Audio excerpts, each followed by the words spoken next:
Israeli government has detained a US graduate student at its airport. This is a graduate student who has grandparents from Palestine, and the Israeli government is justifying their decision to detain her and also take away her passport because they believe that she is part of the Israeli boycott movement. So let me give you the details on who this student is and how the Israeli government is justifying this. Her name is Lara Alqasem.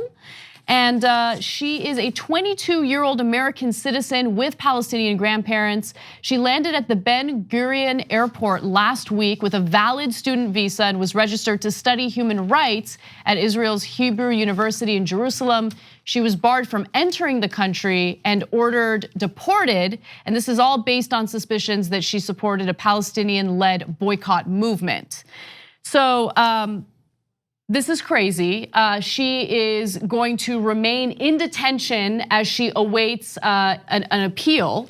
So the appeal is supposed to take place at some point this week, possibly today. But the statement coming from the Israeli government indicates that they think this is completely justified. They think that she is a threat to their country. So let me give you the statement. This is from Israel's Strategic Affairs Minister. He says, "We are doing whatever we believe that is right for the security of the state of Israel, and that is more important than whatever the New York Times or other newspapers around the world will say about our policy." Again, I just want to reiterate that she is a 22-year-old student who wishes to study human rights at a university in Israel.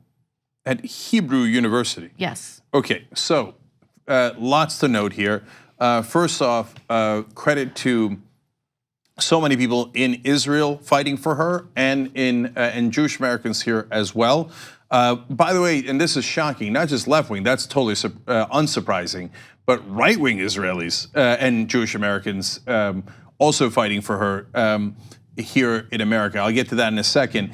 Hebrew professor at University of Florida that she took, Dror Aben David, said she had an open, positive attitude towards Judaism, Jews in the state of Israel, and he's stepping up to fight for her. Hebrew University itself with a vigorous defense of her.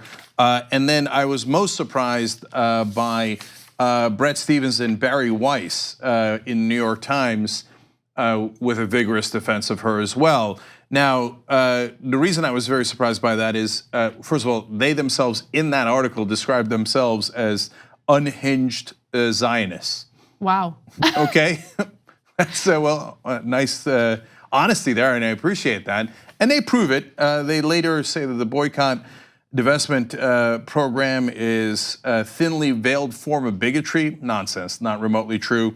And that it is that boycotts of Jewish businesses have a particularly foul pedigree in Nazi Germany. I understand the historical reference they're making. It in this context is a preposterous analogy. So these are the guys I'm giving credit to, by the way. Okay, so and they said the group that she was part of was connected to Americans for Muslims from Palestine. They say that that group wants to end Israel's occupation and colonization of Arab lands, and hence it is code words for dismantling the Jewish state. No, it's not. It's to end the occupation of the Palestinians. So, but even those guys, right? Even the right-wing Jewish Americans that are deeply Zionist, like, what are you guys doing? Don't put her in prison.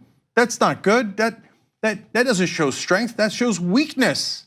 And this is totally running amok now. And that's the problem with the right-wing government of Israel. They are going, I mean, you know what happens when you get further and further right-wing, and that's where they are. They've pretty much lost their minds. So this woman is ethnically Palestinian. She's an American, okay? So is there bigotry by the right-wing government of Israel towards Palestinians? Of course there is. It's not, anyone who debates that is just totally disingenuous. But it's not just Palestinians by descent and birth that they're holding up.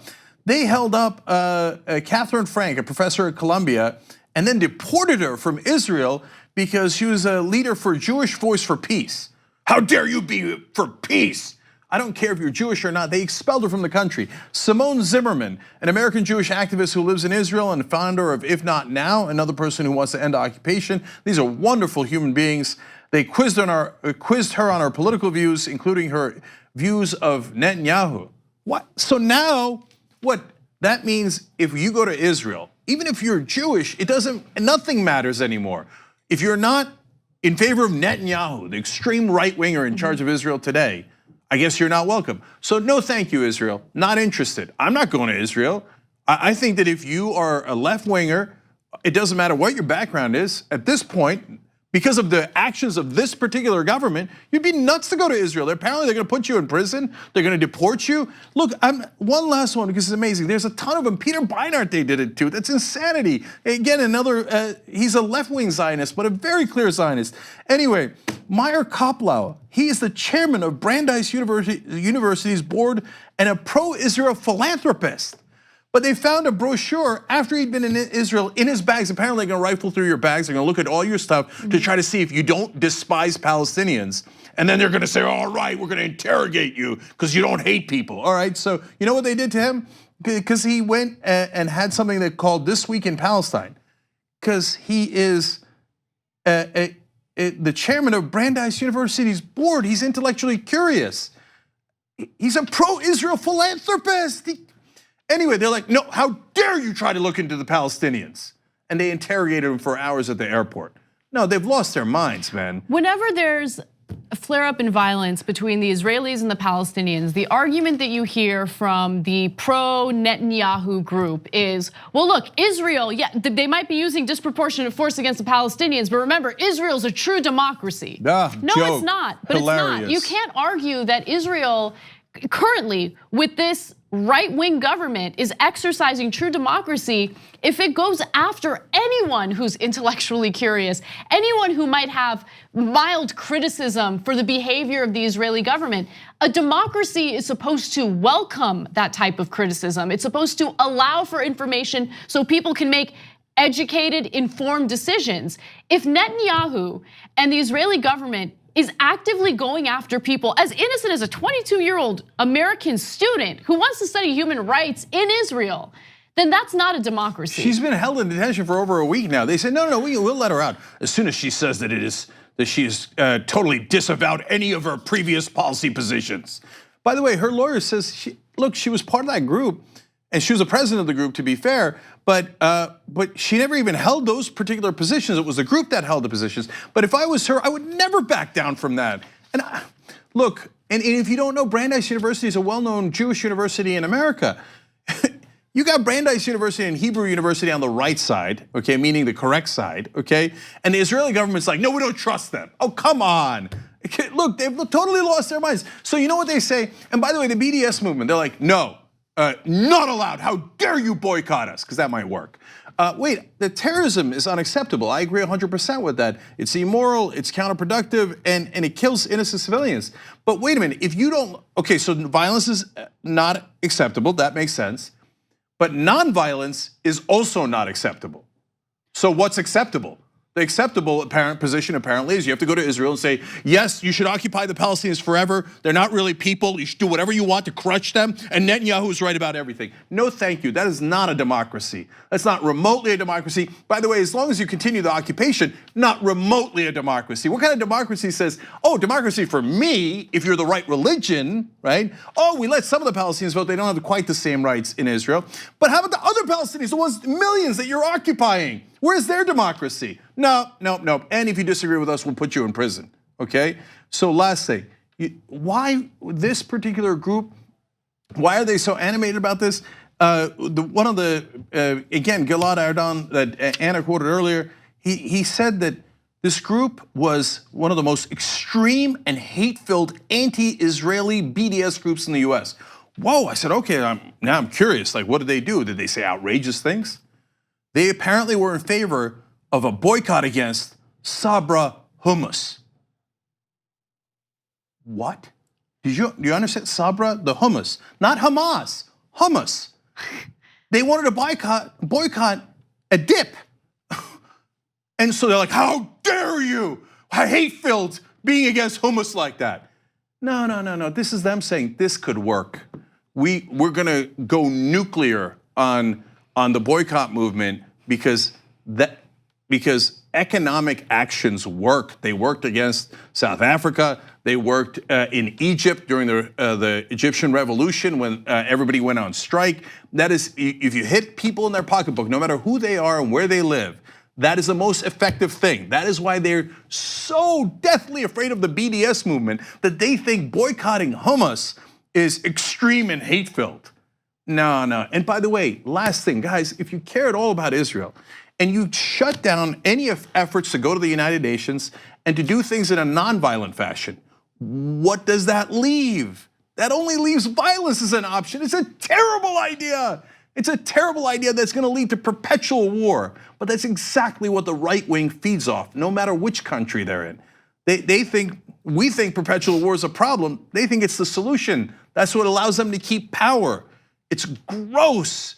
And look, if I was her, it's easy for me to say she wants to study at Hebrew University and she got in, et cetera, and she wants to live her life based on that. But if I would never live in a country that doesn't believe in democracy like this. Right, I mean, if they're willing to do this to people like her, I mean, I personally would be worried about my safety. If they have their sights set on people who want to engage in nonviolent protests, and they want to retaliate against them like this. No, I mean, think about how authoritarian Israel's become. Because of this video alone, I probably now cannot go to Israel.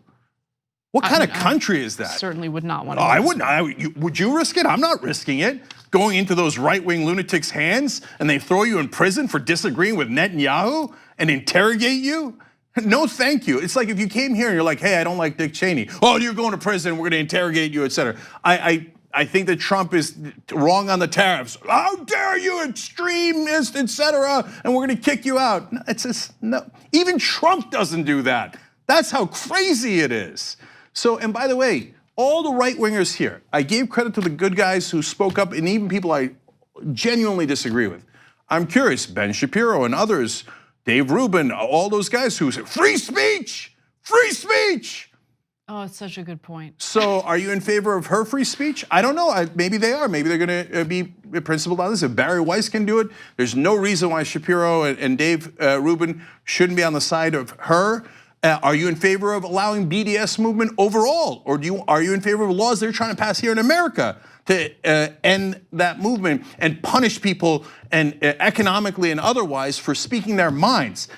I assume that if you're actually in favor of free speech, that you would say, no, anyone should be allowed to say anything regarding BDS movement and boycotting Israel. And that I don't know about Israel, but this is America and we live in a free country. Is that your opinion, Ben Shapiro?